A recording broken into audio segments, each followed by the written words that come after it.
ছাত্র সংসদ নির্বাচন ঘিরে ক্যাম্পাসে ক্যাম্পাসে উচ্ছ্বাস। রাকসুর মনোনয়ন ফর্ম বিতরণ শুরু, জাকসুর মনোনয়নপত্র বাছাই কাল। চলতি সপ্তাহেই রোডম্যাপ ঘোষণা চাকসুর। ৭১ ইস্যু সমাধানের দাবি পাকিস্তানের, একমত নয় বাংলাদেশ। আলোচনায় সুরাহার আশা। প্রধান উপদেষ্টা বিএনপি চেয়ারপারসন ও জামাত আমিরের সঙ্গে সাক্ষাৎ।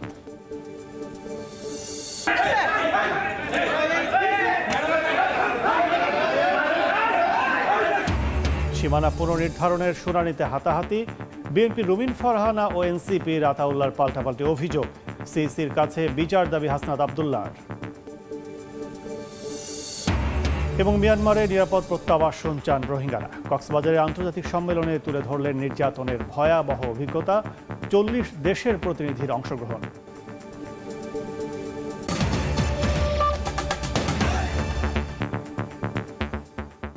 জনপদের সময় সঙ্গে আছি আমি কাজল আব্দুল্লাহ। ছাত্র সংসদ, হল সংসদ ও সিনেট নির্বাচন ঘিরে উৎসবমুখর দেশের বেশ কয়েকটি বিশ্ববিদ্যালয়ের ক্যাম্পাস। রাকসুতে শুরু হয়েছে মনোনয়নপত্র বিক্রি কার্যক্রম। জাহাঙ্গীরনগর বিশ্ববিদ্যালয়ে সোমবার হবে মনোনয়নপত্র বাছাই। এদিকে চলতি সপ্তাহেই চাকসু নির্বাচনের রোডম্যাপ দেবে বিশ্ববিদ্যালয় কর্তৃপক্ষ। ছাত্র সংসদ, হল সংসদ ও সিনেট নির্বাচনের ডামাডোল বইছে দেশের বেশ কয়েকটি বিশ্ববিদ্যালয়ে। রোববার সকালে শুরু হয় রাজশাহী বিশ্ববিদ্যালয় রাকসু নির্বাচনের মনোনয়নপত্র বিতরণের কার্যক্রম, যা চলে বিকেল ৪টা পর্যন্ত। প্রথম দিনে বেশ কয়েকটি ফর্ম বিতরণ করা হয়। দলীয় স্বার্থ, গোষ্ঠী স্বার্থ, ব্যক্তি স্বার্থ সবকিছুর ঊর্ধ্বে গিয়ে শুধুমাত্র এবং শুধু শিক্ষার্থীদের হয়ে প্রতিনিধিত্ব করতে চাই। আমি আসলে সাধারণ শিক্ষার্থীদের প্রতিনিধি, আমি তাই সাধারণভাবেই স্বতন্ত্রভাবেই নির্বাচন করছি। রাকসু নির্বাচনটা স্বতঃস্ফূর্ত ফেস্টিভ মুডে হয়, সেটা আপনার আমার সকলের কাম্য। জাহাঙ্গীরনগর বিশ্ববিদ্যালয়ে জাকসু নির্বাচনে মনোনয়নপত্র বাছাই কার্যক্রম সোমবার। এরপরই খসড়া প্রার্থী তালিকা প্রকাশ করা হবে। এরপর ২৯ আগস্ট থেকে ৯ সেপ্টেম্বর পর্যন্ত প্রচারণার সুযোগ পাবেন প্রার্থীরা। আমরা এই বার্তাটি দিতে চাই যে আমরা আসলে এই বিশ্ববিদ্যালয়ের শিক্ষার্থীদের জন্য কাজ করতে চাই। এদিকে দীর্ঘ ৩৫ বছর ধরে হদিস নেই চাকসু নির্বাচনের। এ নিয়ে আন্দোলন করছে বিভিন্ন ছাত্র সংগঠন। প্রশাসনের গড়িমসির অভিযোগ তুলে তারা অবিলম্বে তফসিল ঘোষণার দাবি জানিয়েছেন। সকলের দাবি হচ্ছে এমফিল পিএইচডি বাদ দিয়ে শুধুমাত্র রানিং স্টুডেন্টের মাধ্যমে চাকসু নির্বাচন করা হোক। প্রশাসন যদি আবার যদি তফসিল ঘোষণার ক্ষেত্রে যদি বিলম্ব করে কিংবা দেরি করে, সেক্ষেত্রে আমরা আরো কঠোর কর্মসূচি দিতে বাধ্য হব। তবে এ সপ্তাহেই নির্বাচনের রোডম্যাপ পাওয়া যাবে বলছে বিশ্ববিদ্যালয় কর্তৃপক্ষ। আমরা এই সপ্তাহের মধ্যে তোমাদেরকে একটা পজিটিভ নিউজ আমরা দিতে পারব। ১৯৬৬ সালে চট্টগ্রাম বিশ্ববিদ্যালয় প্রতিষ্ঠার পর ৭০ সালে প্রথম চাকসু নির্বাচন হয়। মনিরুজ্জামান প্রান্ত, সময় সংবাদ। রাকসু নির্বাচন নিয়ে শিক্ষার্থীদের ভাবনা ও প্রত্যাশা জানাতে রাজশাহী বিশ্ববিদ্যালয়ে আছেন সাইফুর রহমান রকি। সরাসরি যাচ্ছি তার কাছে।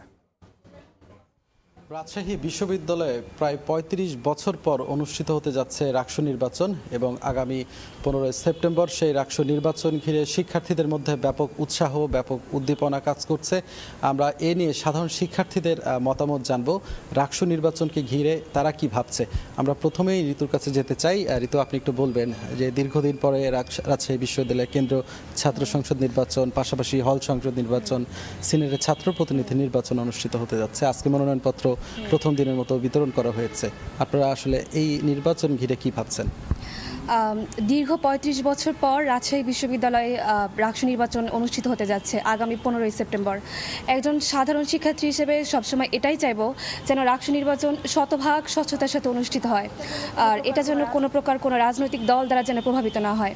আর এটাও চাই যেন সকল প্রকার রাজনৈতিক দল, যেমন ছাত্র শিবির, ছাত্র দল, এর পাশাপাশি স্বতন্ত্র প্রার্থী যারা আছে সবার অংশগ্রহণে এটা যেন একটা উৎসবমুখর একটা পরিবেশের মাধ্যমে এটা যেন অনুষ্ঠিত হয়। আর নির্বাচনে যিনি জয়লাভ করুক, আমি চাইব যাতে তারা ছাত্রদের অধিকারের প্রতিফলন ঘটায়।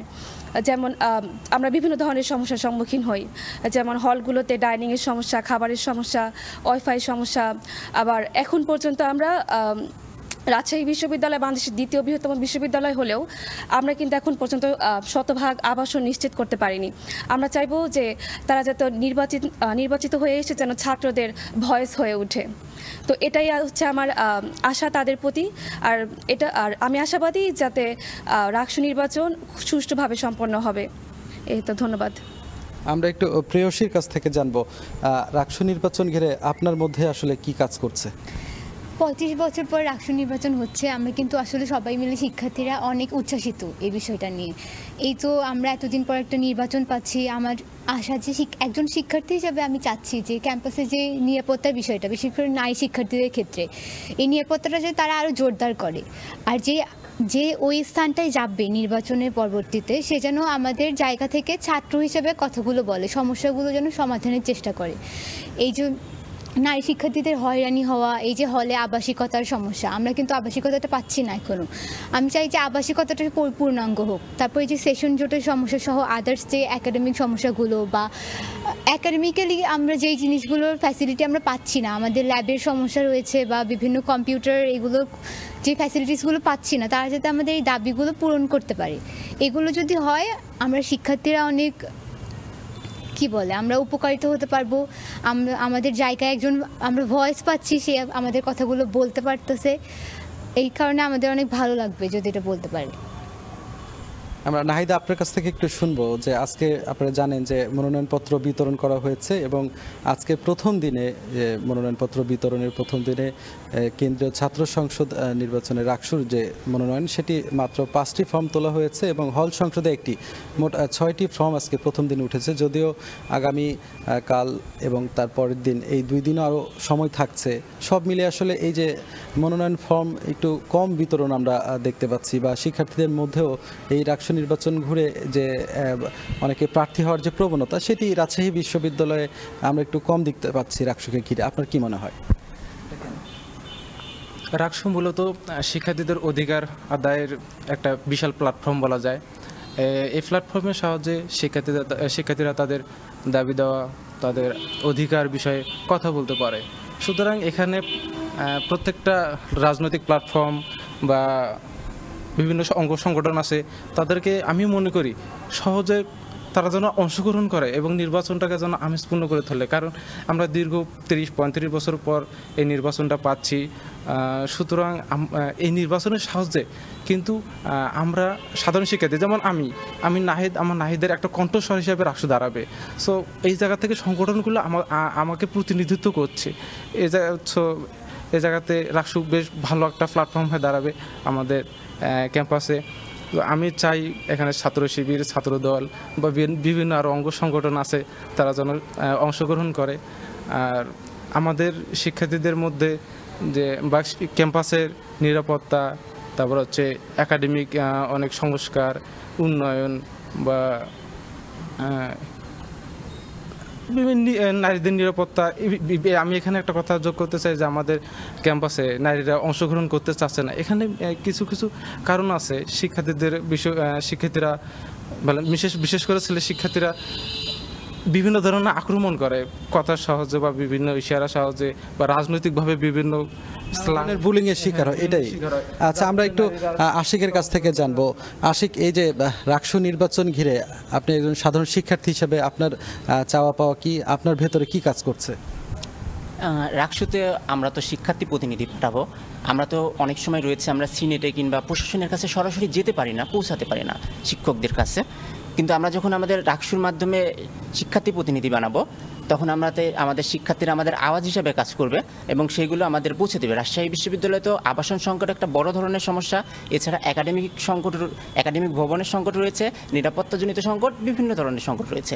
আমরা চাই যে রাকসুর মাধ্যমে আমরা যে কেন্দ্রীয় সংসদ, সিনেট এবং হল সংসদে শিক্ষার্থী প্রতিনিধি পাঠাবো, তারা যেন সেগুলো স্পষ্টভাবে আমাদের দাবি দেওয়া তুলে ধরে। রাজশাহী বিশ্ববিদ্যালয় কিন্তু সংগ্রাম, ইতিহাস, আন্দোলনে তো একটা বড় ভূমিকা পালন করেছে। 68-র স্বৈরাচার বিরোধী আন্দোলন, জোহার স্যারের যে ভূমিকা, এছাড়া সম্প্রতি যে 2024-এর জুলাই আন্দোলন, সেখানে কিন্তু রাজশাহী বিশ্ববিদ্যালয়ে একটা গুরুত্বপূর্ণ ভূমিকা ছিল। বারবার যখন আন্দোলন স্থমিত হয়ে যাচ্ছিল, কিন্তু রাজশাহী বিশ্ববিদ্যালয়ে সেম ডিক্টেটর এমন জাতীয় স্লোগান এবং বিভিন্নভাবে অংশগ্রহণ করেছে। রাজশাহী বিশ্ববিদ্যালয়ে শুধু ছেলে শিক্ষার্থী নয়, নারী শিক্ষার্থীরাও কিন্তু বিশেষভাবে ভূমিকা পালন করেছে। আমি চাই রাকসুতে আমাদের যে প্রতিনিধিগুলো যাবে, এই জন্য আমাদের সবার আগে প্রয়োজন যে আমাদের 15ই সেপ্টেম্বর সঠিক সময়ে নির্বাচনটা নিশ্চিত করা। সঠিক সময়ে যখন নির্বাচনটা নিশ্চিত হবে, আমাদের শিক্ষার্থী প্রতিনিধিরা কিন্তু রাকসুর মাধ্যমে বিজয়ী হবে এবং বিজয়ী হওয়ার পরে আমাদের কথা, আমাদের আওয়াজগুলো তুলে ধরবে। এর মাধ্যমে রাজশাহী বিশ্ববিদ্যালয়কে একটি একাডেমিক বলি, পড়াশোনা বলি, গবেষণা বলি, সব কিছু দিক দিয়ে সারা বাংলাদেশের মধ্যে সর্বশ্রেষ্ঠ বিদ্যাপীঠ হিসেবে তুলে ধরার জন্য আমাদের রাকসু নির্বাচন আমাদের শিক্ষার্থী প্রতিনিধিরা কাজ করবে বলে আমি আশা করি। আপনি একটু বলবেন ঋতু, যে এই যে নির্বাচনে আমরা একটু কম লক্ষ্য করছি বিভিন্ন রাজনৈতিক দলের ক্ষেত্রে, আমরা দেখছি যে তারা বলছেন যে আসলে এখনও রাষ্ট্র নির্বাচনের জন্য যে প্রশাসনিক প্রস্তুতি দরকার সেটি আসলে পুরোপুরি সেটি এখনও প্রস্তুতি নয় রাজশাহী বিশ্ববিদ্যালয় কর্তৃপক্ষ। এ কারণে আসলে কিছু কিছু সংগঠন রাষ্ট্র নির্বাচন পেছানোর পক্ষে মত দিচ্ছে। এটা আসলে আপনি কিভাবে দেখছেন যে রাষ্ট্র নির্বাচন আসলে পেছানো উচিত না, নির্ধারিত যে সময় দিয়েছে সেই সময়ে হওয়া উচিত? আমি মনে করছি যে রাষ্ট্র নির্বাচন পেছানোর দরকার নেই। নির্ধারিত যে সময়, যে 15ই সেপ্টেম্বর, ওই সময়ের মধ্যে যেন রাষ্ট্র নির্বাচন অনুষ্ঠিত হয়। আমার মনে হয় যে নির্দিষ্ট একটা রাজনৈতিক দলের কারণে এটা পেছানো কখনোই যুক্তিসঙ্গত হবে না। আর পাশাপাশি আজকে আমরা যেটা দেখলাম যে নির্দিষ্ট সময়ে যে মনোনয়নপত্র বিতরণের যে একটা সময় ছিল, ওই নির্দিষ্ট সময় কিন্তু শুরু হয়নি, আর তার কয়েক ঘন্টা পর শুরু হয়েছে।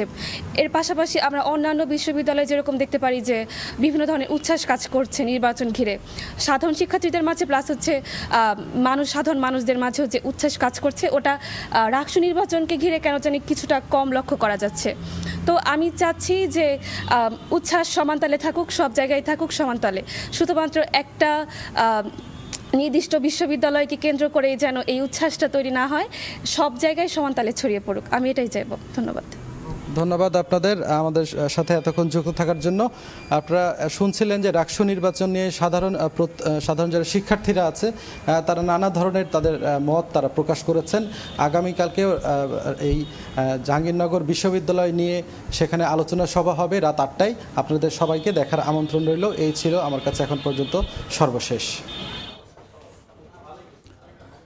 রাষ্ট্র নির্বাচন নিয়ে সাধারণ শিক্ষার্থীদের ভাবনা নিয়ে এতক্ষণ সরাসরি ছিলাম রাজশাহী বিশ্ববিদ্যালয়ে। দেখছেন জনপদের সময়। ৭১ কোনো অমীমাংসিত ইস্যু নয়, অতীতে বিষয়টি সমাধান করেছে পাকিস্তান। দুপুরে দুই দেশের পররাষ্ট্রমন্ত্রী পর্যায়ের বৈঠক শেষে সাংবাদিকদের প্রশ্নের জবাবে দাবি করেন ঢাকা সফররত পাকিস্তানের উপপ্রধানমন্ত্রী ও পররাষ্ট্রমন্ত্রী ইসহাক দার। তবে ইসলামাবাদের এমন অবস্থানের সঙ্গে ঢাকা একমত নয় বলে সাফ জানিয়েছেন পররাষ্ট্র উপদেষ্টা তৌহিদ হোসেন। এই বৈঠকে একটি চুক্তি ও 5টি সমঝোতা স্মারক সই করেছে দুই দেশ। এদিন বিকেলে প্রধান উপদেষ্টার সঙ্গে বৈঠক করেন পাকিস্তানের উপপ্রধানমন্ত্রী।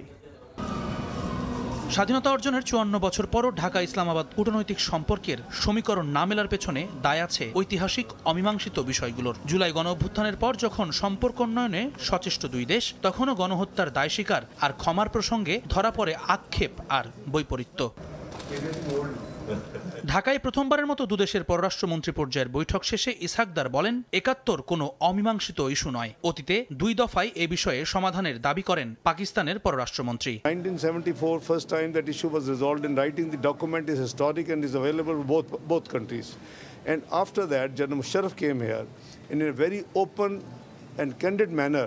He actually addressed that issue.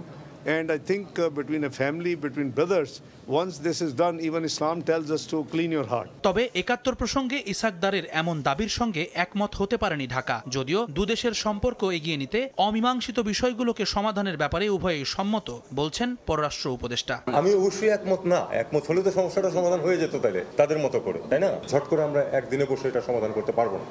এত 24 বছরের কি বলে 54 বছরের ইস্যু। আমরা একমত হয়েছি যে আমরা এটা নিয়ে কথা বলবো আলাদাভাবে, এমনভাবে যাতে করে এই জিনিসগুলিকে আমরা পিছনে ফেলতে পারি। এর আগে রাজধানীর প্যান প্যাসিফিক সোনারগাঁও হোটেলে সকাল 10টায় পররাষ্ট্র উপদেষ্টা তৌহিদ হোসেনের সঙ্গে বৈঠকে বসেন পাকিস্তানের উপপ্রধানমন্ত্রী ও পররাষ্ট্রমন্ত্রী ইসহাক দার। এরপর হয় প্রতিনিধি পর্যায়ের বৈঠক। আলোচনা শেষে দুই দেশের সরকারি ও কূটনৈতিক পাসপোর্টধারীদের ভিসা বিলোপে একটি চুক্তি হয়। এছাড়াও স্বাক্ষর হয়েছে 5টি সমঝোতা স্মারক। We also signed today 1 agreement and 5 MOUs. Total 6 documents have been signed, and I think it's a great beginning. বৈঠকে দুই পক্ষ বাণিজ্য সম্প্রসারণ এবং বিনিয়োগ বৃদ্ধির প্রয়োজনীয়তার উপর জোর দিয়েছে। আমাদের বাণিজ্য ভারসাম্য আমাদের দুই পক্ষে, সেটাও আমরা উল্লেখ করেছি। আমরা তাদের বাজারে কিছু প্রবেশাধিকার চাইছি, বিশেষত সাফটার অধীনে যেন আমাদেরকে সুযোগ সুবিধা দেওয়া হয়। টেক্সটাইল, জ্বালানি, ঔষধ শিল্প, কৃষিপণ্য, তথ্য প্রযুক্তি, এই খাতগুলিকে আমরা বেশি সম্ভাবনা বলে মনে করেছি। এদিকে বিকেলে প্রধান উপদেষ্টা ডক্টর মোহাম্মদ ইউনূসের সঙ্গেও বৈঠক করেন পাকিস্তানের উপপ্রধানমন্ত্রী। বৈঠকে উভয় নেতা দুই দেশের স্বার্থ সংশ্লিষ্ট বিষয় নিয়ে আলোচনা করেন। পরে প্রধান উপদেষ্টা জুলাই গণঅভ্যুত্থানের বিভিন্ন চিত্র সংবলিত একটি গ্রাফিতি বই তুলে দেন পাকিস্তানের পররাষ্ট্রমন্ত্রীর হাতে। জুম্মান সাদিক জ্যাভলিন, সময় সংবাদ, ঢাকা।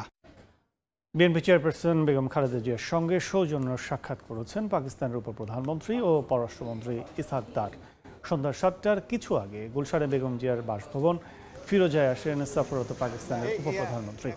এ সময় বিএনপি চেয়ারপারসনের সঙ্গে আলোচনা করেন ইসহাক দার। এ সময় বেগম জিয়ার শারীরিক অবস্থার খোঁজ খবর নেন তিনি।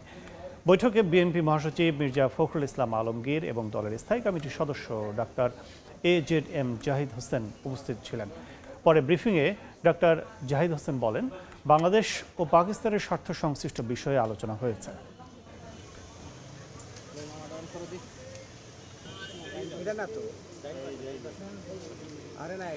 ব্রাহ্মণবাড়িয়া 2 ও 3 আসনের সীমানা পুনর্নির্ধারণে ইসির শুনানিতে মারামারি করেছে বিএনপি ও এনসিপি। সিসির সামনেই একে অপরকে কিল ঘুষি মারে দুপক্ষের লোকজন।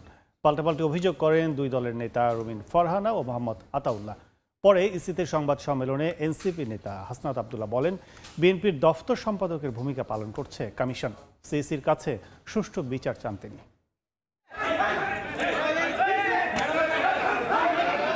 সীমানা পুনর্নির্ধারণের শুনানিতে নজিরবিহীন ঘটনার সাক্ষী হল নির্বাচন কমিশন। ব্রাহ্মণবাড়িয়া 2 ও 3 আসনের আপিল শুনানি ঘিরে মুখোমুখি অবস্থান নেয় বিএনপি ও এনসিপি। সিইসির সামনে কিল ঘুষি হাতাহাতিতে জড়ায় দুপক্ষ। উদ্বুদ্ধ পরিস্থিতিতে বেশ কিছুক্ষণ বন্ধ থাকে শুনানি। বহু চেষ্টায় পরিস্থিতি নিয়ন্ত্রণে আনেন ইসি কর্মকর্তারা।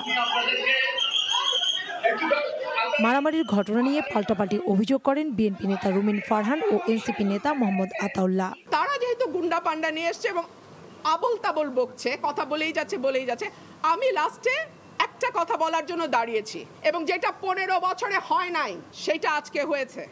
অলমোস্ট আমার গায়ে ধাক্কা দিয়ে আমাকে ফেলে দেওয়ার চেষ্টা হয়েছে। শুনানিতে আমি কথা বলতে যাব, ওই মুহূর্তে রুমিন ফারহানা ওখানে গিয়ে আমাকে ধাক্কা মেরে ফেলে দেয় এবং তার কয়েকটা গুন্ডা বাহিনী নিয়ে আমাকে টেনে হিসড়ে পায়ের নিচে তারা ফুটবলের মতন আমাকে লাঠিপিটা করে। হাতাহাতির ঘটনায় ইসিতেই সংবাদ সম্মেলন করে এনসিপি নেতা হাসনাত আবদুল্লাহ। কমিশন বিএনপির দপ্তর সম্পাদকের ভূমিকা পালন করছে অভিযোগ করে সিইসির কাছে বিচার চান তিনি। নির্বাচন কমিশন যেভাবে দলকানা একটি দলের প্রতি একটি দলের এজেন্ডা বাস্তবায়নে যেভাবে নির্লজ্জের মতো কাজ করছে, সেটি আমাদের যে নির্বাচনমুখী আমরা হচ্ছি সেটির অন্তরায় বলে আমরা মনে করছি। ইসি জানায়, নিরপেক্ষভাবে পেশাদারত্বের সঙ্গে সীমানা পুনর্নির্ধারণের কাজ চলছে। ভৌগোলিক বৈশিষ্ট্য যেমন নদী, যোগাযোগ ব্যবস্থা, রাস্তাঘাট, জনগণের যাতায়াতের ব্যবস্থা ইত্যাদি বিষয়গুলোর সুবিধা অসুবিধা বিবেচনায় রেখেছি। বুধবার পর্যন্ত চলবে সীমানা পুনর্নির্ধারণের শুনানি। এরপর দাবি আবেদন আপত্তি করে চূড়ান্ত সীমানা প্রকাশ করবে ইসি। কাউসার চৌধুরী কুমু, সময় সংবাদ, ঢাকা। খাদ্য কাপড়ের জন্য বাংলাদেশে আসেনি, অত্যাচারিত হয়ে নিজের দেশ ছেড়েছে। কক্সবাজারে শুরু হওয়া 3 দিনের আন্তর্জাতিক সংলাপে দ্রুত মিয়ানমারের নিরাপদ প্রত্যাবাসনের দাবি জানিয়েছেন রোহিঙ্গারা। কক্সবাজার ইনানিতে এক হোটেলে এ সম্মেলনে অংশ নিয়েছেন 40টি দেশ ও জাতিসংঘ সহ আন্তর্জাতিক সব সংগঠনের প্রতিনিধি, বিএনপি, জামাত, এনসিপি সহ রাজনৈতিক দলের নেতারাও অংশ নেন। প্রায় 100 খানেক রোহিঙ্গাও বক্তব্যে নিজেদের উপর চলা ভয়াবহ নির্যাতনের কথা তুলে ধরেন তারা। দ্রুত নিরাপদ প্রত্যাবাসনে আন্তর্জাতিক সম্প্রদায়কে কার্যকর উদ্যোগ নেওয়ার আহ্বান জানান। সোমবার সকালে সম্মেলনের 2য় দিনে অংশ নেবেন প্রধান উপদেষ্টা ডক্টর মোহাম্মদ ইউনূস। দেখছেন জনপদের সময়। একদিনের ব্যবধানে সাগর থেকে ফেরার পথে টেকনাফের নাফ নদী থেকে আবার 2টি ট্রলার সহ 14 জেলেকে ধরে নিয়ে গেছে মিয়ানমারের সশস্ত্র বিদ্রোহী গোষ্ঠী আরাকান আর্মি। বিষয়টি নিশ্চিত করে কায়ুকখালী বোট মালিক সমিতি। ঘাটে ফেরার সময় নাইখংদিয়া এলাকা থেকে 2টি ট্রলার সহ 14 মাঝি মাল্লাকে ধরে নিয়ে যায় আরাকান আর্মি। এর আগে শনিবার দুপুরে একই এলাকা থেকে নৌকা সহ 12 জেলেকে ধরে নিয়ে যায় সশস্ত্র বিদ্রোহী গোষ্ঠীটি। চলতি মাসে আরও 2 দফায় 7 জেলেকে ধরে নিয়ে যায় আরাকান আর্মি। দেখছেন জনপদের সময়। গাইবান্ধায় পারিবারিক কবরস্থান থেকে এক রাতেই চুরি হয়েছে 30টি কঙ্কাল। এই ঘটনায় কাউকে আটক করা যায়নি। সকালে সাঘাটার কচুয়া ইউনিয়নের একটি কবরস্থান থেকে কঙ্কাল চুরির বিষয়টি নজরে আসে স্বজনদের। পরে পার্শ্ববর্তী আরও 2টি এলাকার পারিবারিক কবরস্থানের একাধিক কবর খোঁড়া অবস্থায় পাওয়া যায়। ধারণা করা হচ্ছে মধ্যরাতের কোনো এক সময় সংঘবদ্ধ চোর চক্র এলাকায় হানা দিয়ে চুরি করে কঙ্কালগুলো। স্বজনের কঙ্কাল রক্ষায় প্রশাসনের সহায়তা চেয়েছেন এলাকাবাসী। বিষয়টি তদন্ত করা হচ্ছে বলে জানায় পুলিশ। জনপদের সময় শীর্ষ সংবাদগুলো জানিয়ে দিচ্ছে আরেকবার। ৭১ ইস্যু সমাধানের দাবি পাকিস্তানের, একমত নয় বাংলাদেশ, আলোচনায় সুরাহার আশা। প্রধান উপদেষ্টা বিএনপি চেয়ারপারসন ও জামাত আমিরের সঙ্গে সাক্ষাৎ। এবং ছাত্র সংসদ নির্বাচন ঘিরে ক্যাম্পাসে উচ্ছ্বাস। রাকসুর মনোনয়ন ফর্ম বিতরণ শুরু। জাকসুর মনোনয়নপত্র বাছাই কাল। চলতি সপ্তাহে রোডম্যাপ ঘোষণা জাকসুর।